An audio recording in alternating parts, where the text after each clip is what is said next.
बहुत ही अच्छी कहानी है, रियल कहानी है। जो ज़िंदगी मैंने जिया है सच में वही कहानी है।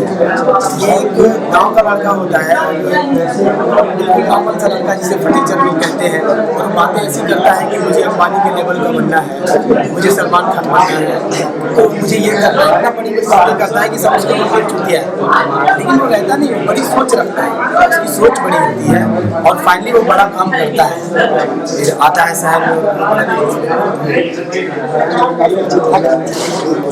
काजल जी फर्स्ट टाइम कर रही है, बताइए स्टोरी सुनने के बाद